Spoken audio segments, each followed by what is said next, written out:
you everyone for joining this session. My name is Charlie Yang. I'm a Biotech and Pharma Analyst at Bank of America. And it is my pleasure and honor to host this session with Professor Antonio, along with fellow distinguished panelists. The session is Glioblastoma treatment reinvented. So, recently there's been quite a bit of advancement in this field, but more needs to be done. And today we'll talk about some of these, questions and challenges, as well as what's out there. So perhaps I'll start, asking my question to Professor Antonio. Perhaps at a high level, can you describe us, what is glioblastoma, and what is the current kind of treatment paradigm? Yeah, no, thank you, Charlie, very much. When we talk about glioblastoma, arguably this is one of the most difficult cancers to treat and even palliate. It's a very common cancer of the brain. It affects about anywhere between 18 to 20,000 Americans a year. And in spite of the fact that we actually know a lot about this tumor, we don't have any cures. When patients show up, they usually show up with a seizure, or some weakness, or some mental status changes, and you will find on an MRI scan a mass. And the current treatment is to try to surgically resect this mass, and then patients are followed after that with standard radiation and chemotherapy.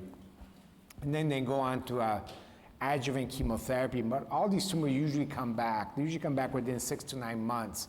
And actually, this tumor does not metastasize. And most of the tumors come back locally, within the local microenvironment of the brain where the previous surgery was done. And at that time, you can either resect the tumor again, or patients will go on a clinical trial. And in spite of that, patient demise, unfortunately, still occurs within 6 to 9 months after the first recurrence. So it's still one of those cancers where we've made very little headway in treatment, although we know a lot about its biology. And here you have a panel of experts, of people that study this tumor full time, and you will hear some great advances, a great hope for this cancer in the future. And I was actually going to first ask Dr. Alexandra Golby, who's a neurosurgeon at the Brigham and Mass General Brigham now, about what are the biggest unmet needs in glioblastoma research today, and how do you envision addressing these challenges? Thank you very much, Nino, and thank you, Charlie. I think that we have a number of unmet needs, and some of that has to do with actually being able to identify the tumor and its infiltrative margins as accurately as possible. So these tumors don't have distinct boundaries. So even when we do what we call a gross total resection, as surgeons, we know we leave tumor behind, but we don't really know where it is. And so we need better imaging to be able to target those areas, either with radiation or with local drug delivery. So I think that's one big unmet need.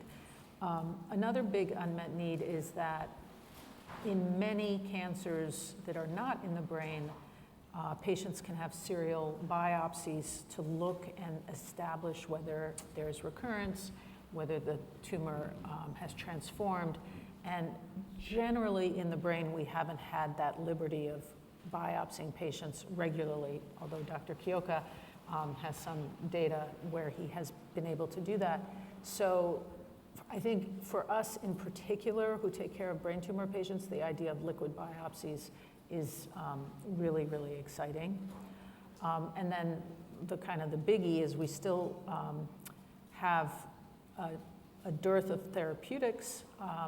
There's a number of reasons for that, but at least one of them is the blood-brain barrier, which is essentially the capillaries of the brain. Each and every one of them is tight. It doesn't leak the way other capillaries do. And so in order to deliver drug across that capillary membrane, there are many things that have been tried over several decades. And right now, I think one of the most exciting ones is focused ultrasound, which is externally applied energy via ultrasound in combination with intravenous microbubbles, which is an ultrasound contrast agent, has been shown to safely and reversibly open the blood-brain barrier and can be targeted very, very precisely. Thank you. So maybe we can start by kind of talking about kind of the research, right? I think the key things, to everything get to the commercial stage, there's a big effort on the research front from the get-go. What do you see, as the biggest challenge, in terms of bringing from laboratory research all the way into kind of the clinical side of things? Perhaps this question is for Dr. Brian Choi and as well as Natalie, Artzi. Sure. Thanks, Charlie. I think echoing a little bit of already what Dr. Chiocca, Dr. Golby just mentioned, I think a major challenge is identifying things that actually work really as early as possible. So we have issues with brain tumor. I work in brain tumor immunotherapy, trying to develop new immunotherapies for brain tumors. And I think one of the major hurdles is getting across that valley of death from understanding something that's working in an animal model or in an early phase clinical trial to actually getting more data, understanding what's going to fail, and understanding how to make it fail early or to succeed early, and what those endpoints are. As for immunotherapy, I think we talked about several different challenges in terms of understanding what is actually tumor progression versus treatment effect, for instance, and how do we interpret the therapeutic outcome of what we're treating in the context of that for glioma. Also for immunotherapy, it's things like tumor heterogeneity, immune access to the brain, and an immunosuppressive tumor microenvironment as all being central challenges that we try to tackle, and happy to answer any questions about that as we go on. Yeah, maybe I can add. To me, when I think about glioblastoma, the challenge is tumor heterogeneity, a very aggressive and invasive disease that infiltrates healthy tissues, a lot of evasion mechanisms, immune evasion mechanisms that develop over time with the treatment.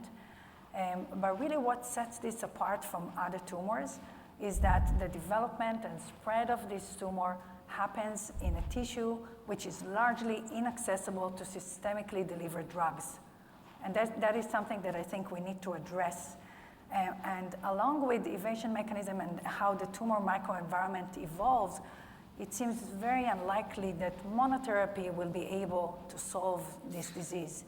But when we think about clinical trial design and how we need to operate and usually have to treat patients with recurrent disease that have undergone every possible treatment, the likelihood of a new therapy to work is lower. Accessibility to patients in terms of the number and the cost would be very high if we need to show that each monotherapy works in a certain way compared to the combination therapy. So to me, when I think about a new combination therapy and better ways to deliver the drugs, the question becomes, how do we best test that in patients?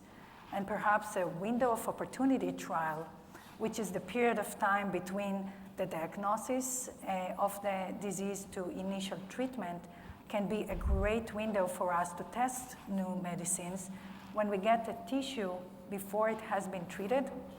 And we can also look pharmacologically where the drug goes and what effect it exerts. When we look at clinical trials, I think that one of the most cited reasons for why they failed is because of lack of neuropharmacology data. Turns out that the drugs do not get to the brain.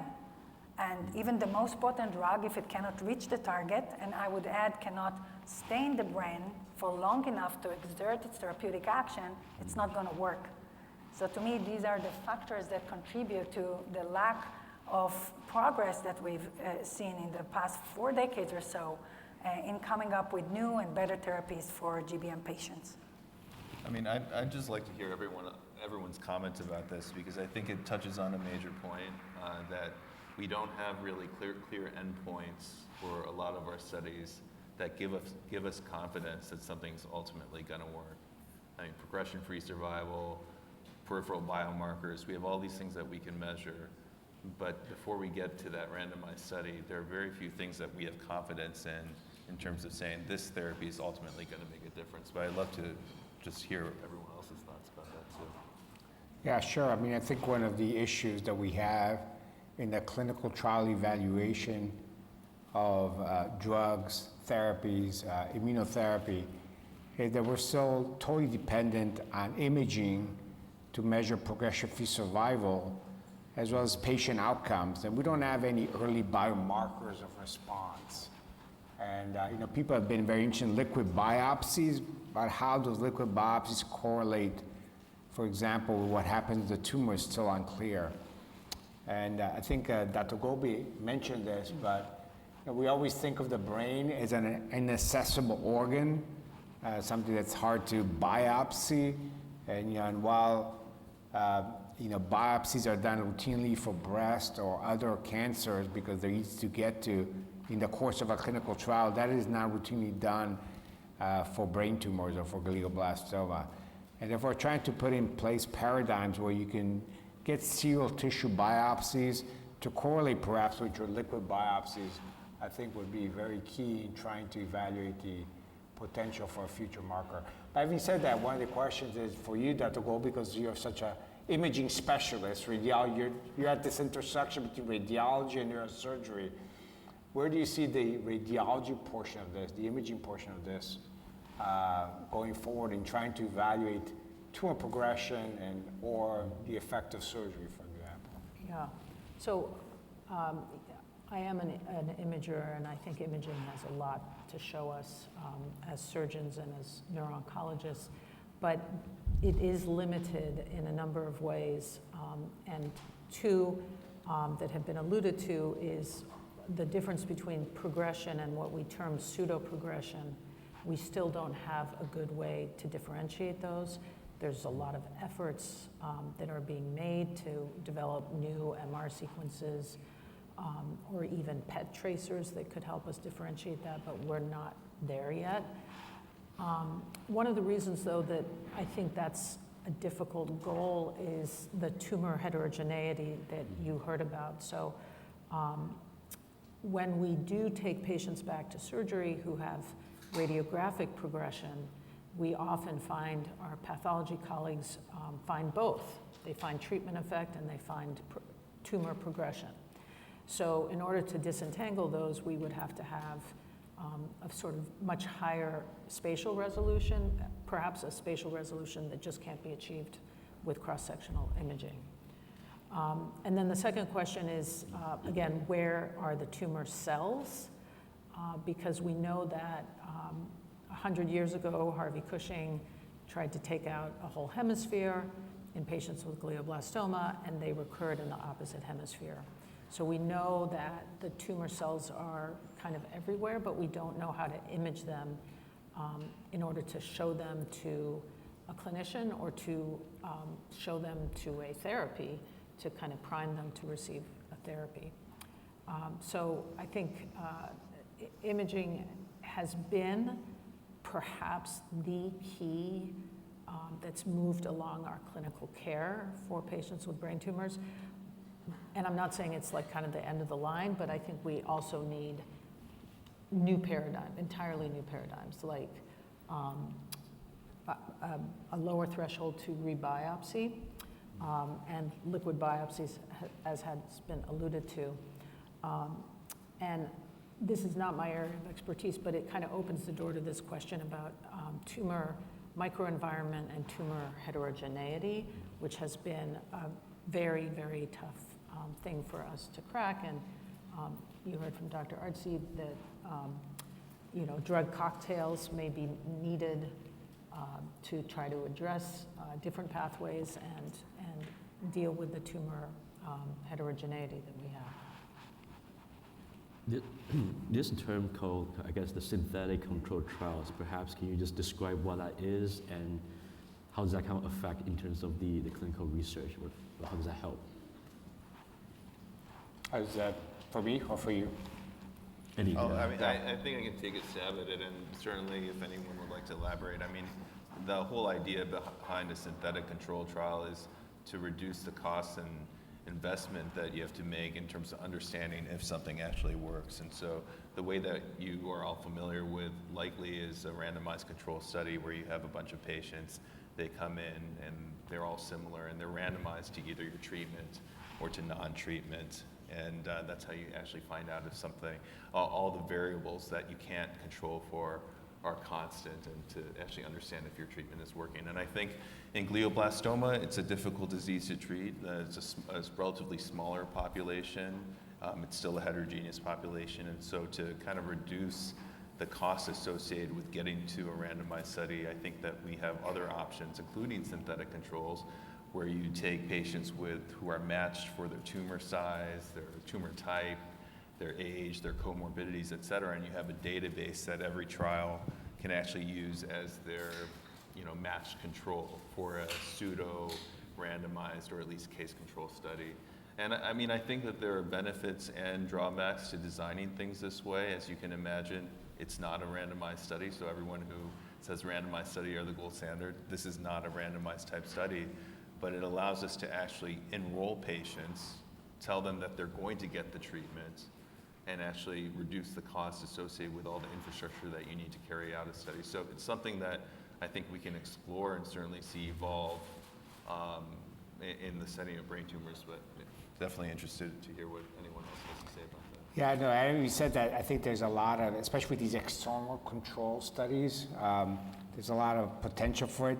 Having said that, the FDA is interested in exploring these, but at the end of the day, it's very hard to statistically prove that your control group is similar to what a control group would be in a randomized controlled study. So I always find that at the end of the day, it's always hard to convince the FDA that that's the appropriate control to get your drug approved in a regulatory fashion.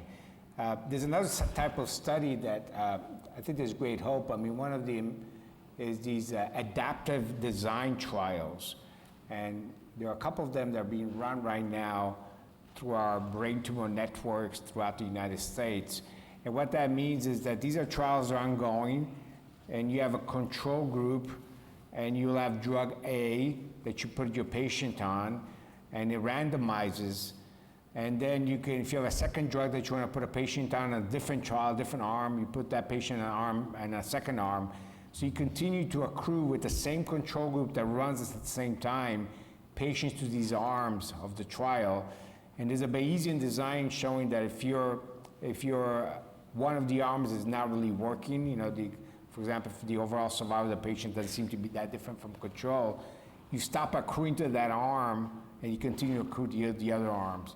So a couple of these trials have been published. So far we haven't had a success story yet, but what that does, it minimizes the time needed to set up your drug against a control, because now you have a control that's ongoing and you just need to set up an additional arm to your current ongoing study, which is multi-institutional. So that is something that's great hope in trying to, again, cut down time and cut down costs. I mean, the writing on the wall here is just paying for these things and finding out what is the smallest amount of data you need to convince yourself that something is working. And so is that in a single arm toxicity study? Well, you can get some data from that. You can get some signal and say, wow, that's really promising. But until you have some kind of control worked in there, is that a synthetic control? Is that enough to tell you that, okay, after my synthetic control phase 2 or in a randomized phase 2, that's enough? But randomized phase 2s are also pretty expensive and take a lot of resources. So trying to invent different ways, again, along that theme of getting to a place where we are all happy spending a lot more money doing a randomized study or a phase 3, getting to that happy point, I think, is very difficult because we're in a specialty and in a field where so many things have failed. And so when you have a track record of having promise for a phase 3, then failing several times, it makes the audience and people like yourself and other people in the room say, well, I need more. I need to know more before taking that risk. So. Dr. Artzi, I had a question for you. You're a biomaterials, biostructures expert. How can those be used? And are they just primarily a local treatment for glioblastoma, or you just implant them in the tumor and it just provides some local milieu to change the tumor microenvironment?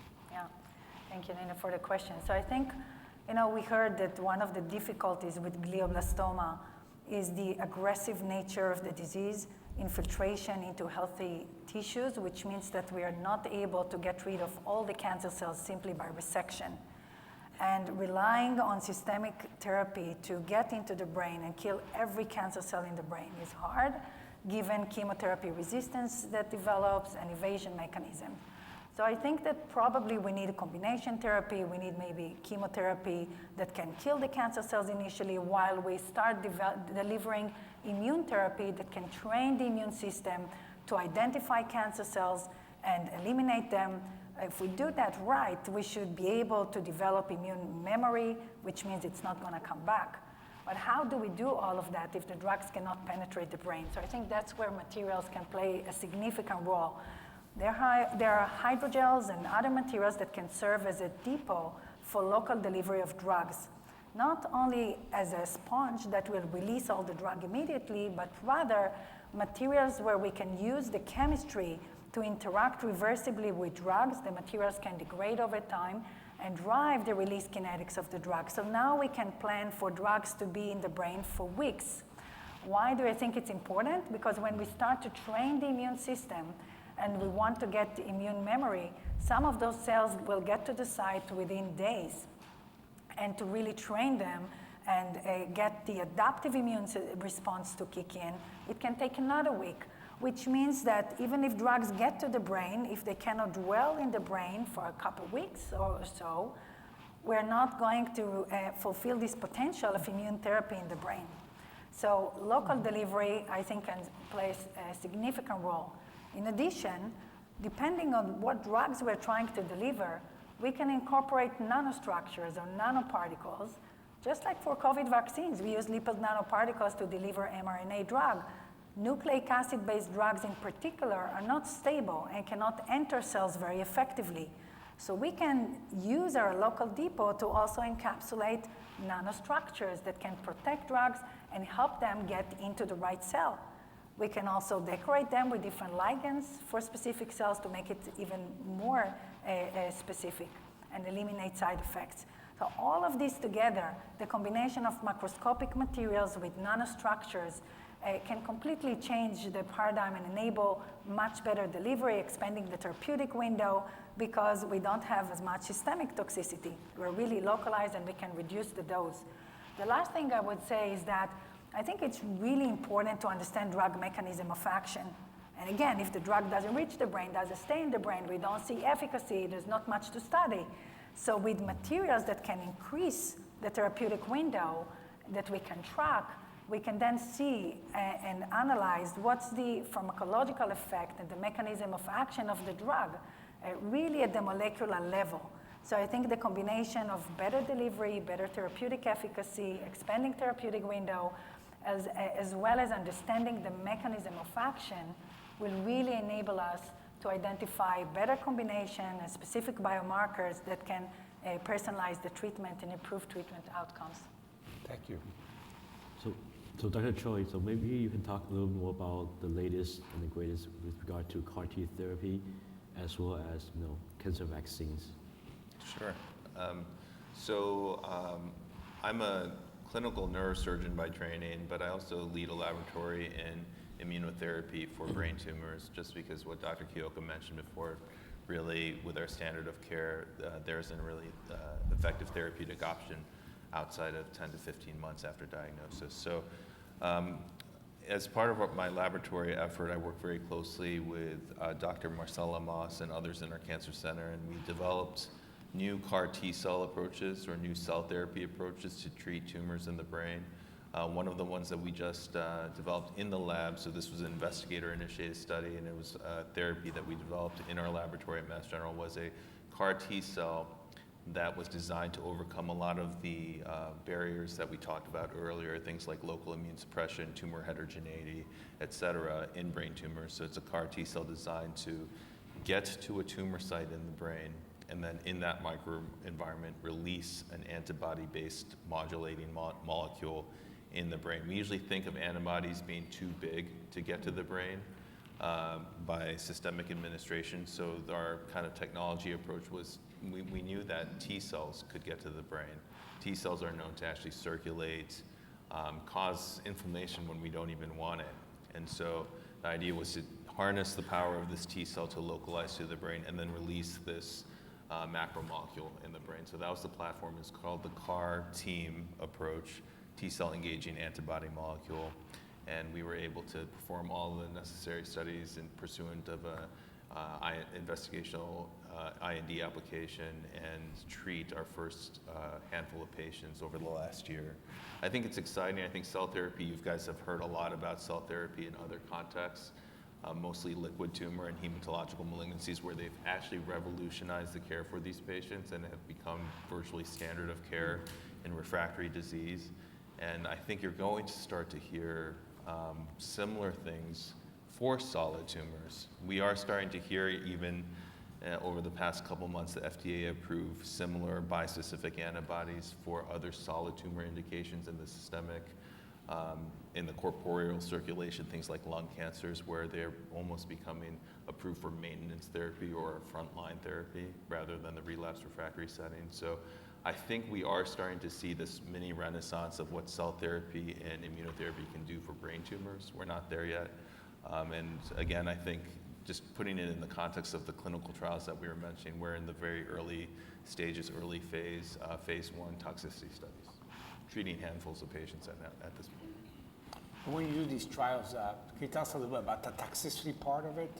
What have you seen in terms of how well this treatment is tolerated by patients? Well, it's interesting, and you've probably seen this in many of your studies that you've led, but sometimes the toxicity is welcome because you know that you're doing something. But sometimes toxicity with cell therapies and immune therapies can be pretty severe, where patients require admission to at least the hospital, if not the ICU level of care. Many of these toxicity scales recently within the last year have actually had their own scales named after them. And new scales are being developed to understand what we're seeing, things like TIAN or specifically immune toxicity that can happen when someone already has a pre-existing tumor in the brain. So if you imagine if you have swelling in the periphery for a tumor and an immune response in the periphery, that might be different than if the tumor is located in the brain and the brain is encased by a skull. And so if you have swelling in the brain, that can lead to a whole host of different things that we're still learning about, frankly, with the application of these technologies. That is true for all CAR T cells, even for other cancers, right? You always get this type of, it's not just a brain phenomenon. It is true, it is true. And I think we're starting to just tease apart what the differences could be. So you'll hear a lot about really severe neurotoxicity in CAR T cells designed to treat cancers in the body. And so you wonder, well, why is that? Several different explanations could be behind that. Some people believe that it's the cytokines or the, peripheral elevation of these things that then traverse into the brain and cause untoward toxicity, or sometimes it's the cells themselves targeting antigens or targets that are localized in the brain as well, so on-target, off-organ toxicity. But all of those things we're learning a lot more about. Dr. Chiocca, maybe you can talk about gene therapy and oncolytic virus. Yeah, so this is another form of immunotherapy where you're either delivering genes, particularly cytokine genes or genes that will stimulate immune response into the tumors. It's a form of gene therapy. You can also engineer viruses, common viruses that we're exposed to, so that they will primarily infect the tumor and not normal brain. Some of these therapies have been FDA approved for other cancers as well. But in all of these therapies, the goal is to really change the tumor microenvironment. Glioblastoma is thought to be a cold tumor. What does that mean? Immunologically, cold means it's a tumor that has no anti-tumor immune cells penetrating it. In other words, the anti-tumor immune cells called T cells just cannot get into it. And so it's called cold tumor, immune-deserted tumor. There's a variety of phenomenon. It turns out that if you put a cytokine gene into the tumor or a virus, this really makes the tumor into one that's easily penetrable by T cells. And so with all these gene therapies or oncolytic viral therapies, we're just trying to get more T cells or against tumor cells into the tumor, change into one that's much more inflamed, and through this, hopefully get a more successful immunotherapy. the question long term is how durable is this? How long can you sustain this? You have to do repeat injections, for example. With time, does the immune system get exhausted? So you have to like add on an immune checkpoint inhibitor or some other thing to keep the immune system going so it keeps on fighting off against the tumor. And these are all questions that are getting asked in clinical trials in patients, not just in preclinical data, but also in clinical trials in patients. And a lot of these have been FDA approved for cancers other than the brain, but like for melanoma or bladder cancer, for example, have been the two most important ones. And Dr. Golby, how do you, maybe, I mean, we talk about all these different modalities, right? But like, how do you see the ultrasound or perhaps the more surgical approach can be potentially used in combination with the drug therapies? Okay, so let me start with the kind of conventional surgery. So you heard about window of opportunity, and just to unpack that a little bit, that can include the administration of a therapeutic prior to the surgery, whether it's the initial surgery or a repeat surgery. And that is incredibly important to start to answer the question about whether the drug is getting in, not only grossly, but also getting into the parts of the tumor that are active. Because we talked about a lot about tumor heterogeneity, there's also macroscopic tumor heterogeneity with necrotic parts of the tumor, solid tumor, and infiltrative tumor. And so the only way we can really get that kind of information is to take the tissue from the operating room and get it to our pathology colleagues and to our investigators who work with that tissue. So having as many patients as possible be part of an academic center for their surgery so that their tissue can be used to ask these questions, I think is really critical. And then in terms of the focused ultrasound, so we have done a trial of focused ultrasound added to the standard of care. And that was a safety and feasibility study, so we can't report efficacy, but we will shortly be reporting safety and feasibility. The challenge there is how to go from very promising results to active clinical trials with the right therapeutics. And I think there's really two ways to think about that. One is revisiting drugs that have failed, at least those that we are fairly confident failed because of drug delivery. And I think that that is something we really need to talk about between industry and academia, which drugs might be good targets, drugs that have already been tested and established, maybe treat other cancers that are not behind the blood-brain barrier, and give those a second look with the advantage of drug delivery. And then there are also some novel drugs, or for example, drug antibody conjugates, which are relatively large and which makes them more difficult to get into the brain, again, because of the blood-brain barrier. So it would be great to set up trials that kind of really are focused on therapeutics that we have good reason to know a priori aren't getting in, or at least not getting in high enough concentrations. But Charlie, I'm going to put you on the spot. Since you are a financial analyst for Pharma and for Bank of America, as you evaluate biotechs and pharma companies that work with glioblastoma, how do you see this market? In the glioblastoma field, we feel that pharma is not that interested because there have been so many failures in clinical trials. So how do we get more pharma interest, more small biotech interest in this particular cancer that really needs a lot of investment for us to get to the next phase of treatment and cures? No, that's a great question, right? I think at the end of it, it's all about kind of the revenue, right? Like which therapy has the highest probability of success and which one can bring the most kind of revenue for the companies, right? And certainly for the large caps, pharma and biotech, that there's a threshold on in terms of the revenue for potential treatment that needs to be for them to become interested. I think more recently, right, you have the targeted therapy approach from Servier, I think there's another company that is doing the IDH approach as well. So those have shown success in that areas, right? I think the targeting approach seems to be the trend these days by the pharmaceutical companies. But certainly I think, as you mentioned, as you said before, right? How do we find the right balance of having the approach that can convince investors followed by the pharma that these have highest probability of success while bringing the maximum revenue. I think the challenge of clinical trial is real, right, and bringing the right patient types. But I think, and this is the question actually I want to ask next is, what's the latest, and the greatest from a target therapy approach on you see could, have more breakthrough perhaps in the next coming 3 to 5 years? And that's open to all the panelists. Maybe I'll take it first. So, everybody's been very excited about targeted therapies in glioma and glioblastoma, and there's been a recent success with one particular type of glioma, which has a mutation in IDH. So this particular mutation seems to be a driver mutation, particularly for what we call lower grade gliomas.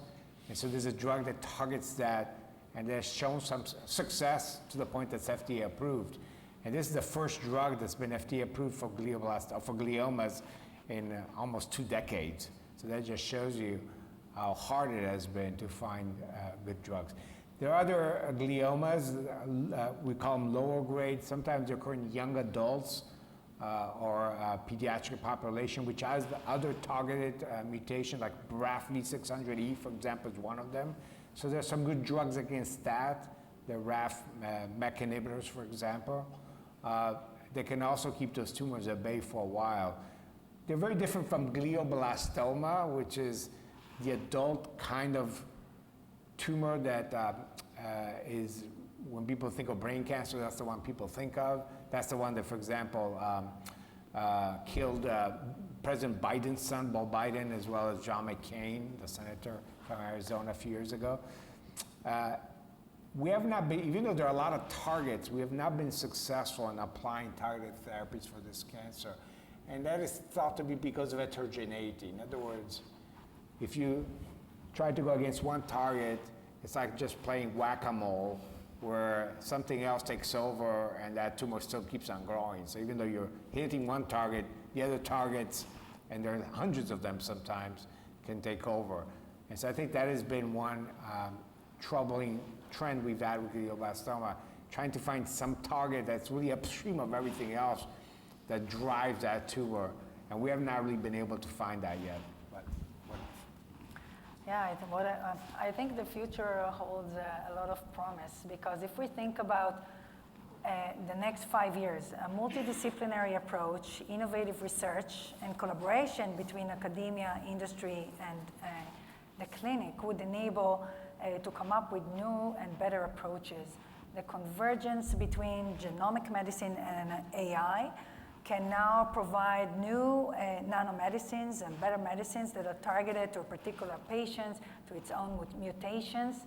Again, combination therapies, I think, will play a significant role, but all of that will be enabled only when we also work on better delivery systems and retention in the brain, really sparing healthy cells and targeting the right cells.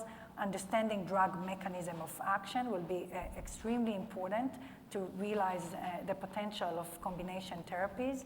So all of these, I think, would bring up new opportunities, but we can only do that if we work with regulatory agencies on maybe adaptive clinical trial designs, window of opportunity designs, and really modernizing the regulatory framework for this rare disease in order to realize the potential of all of these new and emerging fields that can make a big difference for this patient population.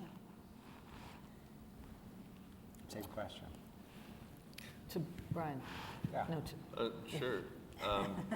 How do you do targeted therapy with immunotherapy? You can't. And I think with How about disease, peptide vaccines? with glioblastoma, yes, I think that there are ways to talk about looking at individual targets or a mixture of targets so that you have a multivalent approach to something like glioblastoma. But just echoing what you said, glioblastoma Would it be nice to have something off the shelf that affected that could be administered to every patient, that ultimately affected every cell within that patient's tumor? And with small molecule inhibitors, when you have that one driving target that you discover that drives the entire tumor and it drives it in the majority of patients, that's incredible. But I think everything that we at least know about glioblastoma today shows us that that is not the case, and which makes the disease exceedingly hard to treat. And so, the whack-a-mole approach is something that you could say you could get a immunotherapy that targets 5 or 6 targets, but how many is enough? Is it ever enough? If you have 1 cell or 2 cells that you're not killing. And so I think a lot of people who believe that the immune system is the answer believe that we have the machinery in our bodies to do all that complex work for us. And certainly we're starting to see evidence of that with even some checkpoint inhibitors and things like this in other disease types. Glioblastoma is just exceedingly difficult to treat, and so we're still working on understanding how we can make the immune system do that work for us. Is that fair? That's fair. So you're anti-drugs, pro-immunotherapy? Of course. Oh, okay. Maybe, That's 100%. maybe I can add to Maybe that. We talked a lot about drug delivery and, I don't want to and start a retention. fight, though. No, I agree with you.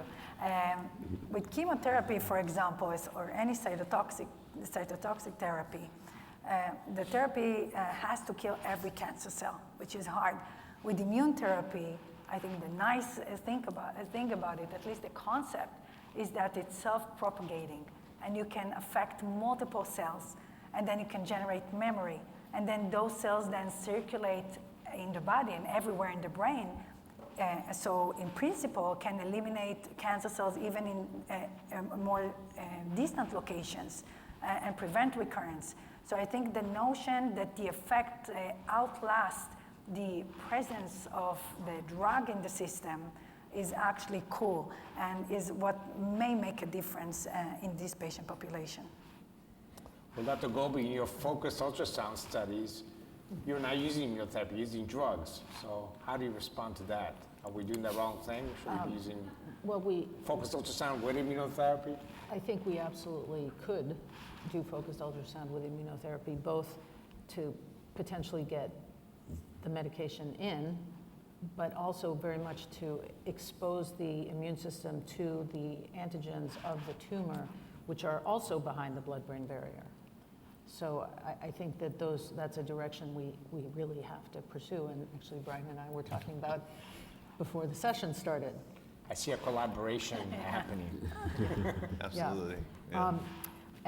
I am a surgeon and I work in imaging, so molecular basis of tumor treatment is not my forte, but I did want to mention this idea of personalized treatment. We have a number of patients who actually have a methylation status, which makes them relatively resistant to the one drug that we have, which is temozolomide. And so kind of flipping the idea of personalized medicine around, these patients really don't have any alternative. And so we should be working very hard to get that subgroup of patients into studies at diagnosis and not at recurrence. And that we have seen more and more of those studies. But I think it bears repeating that with each recurrence, the tumor gets more and more difficult to treat, and we may have thrown out drugs that could have worked perfectly well if we hadn't given them once the patient had already failed many lines of treatment. Dr. Chiocca, do you have any last comment on how you think about like the industry and the academia kind of collaboration? What more needs to be done? I think that we need to understand better what happens to the drug or to the immunotherapy in smaller early phase trials. We mentioned phase zeros or early phase trials, where we actually can ask in the patient rather than the preclinical model that you use, whether that drug is doing what it's supposed to be doing or whether the immunotherapy is supposed to be doing. So these trials where you do something, come back, take out the tumor, or do multiple biopsies, so you can ask questions using sophisticated multi-omic techniques nowadays, single-cell RNA sequencing, codex analysis, transcriptomic analysis. You can really ask a lot of questions about the function and whether the mode of action of that drug is true. And I think that is the way forward, and I'm really looking forward, as more and more people do trials like that, to have an answer to this cancer in the next 5 years. Great. Well, with that, I think our session ends. Thank you so much, guys.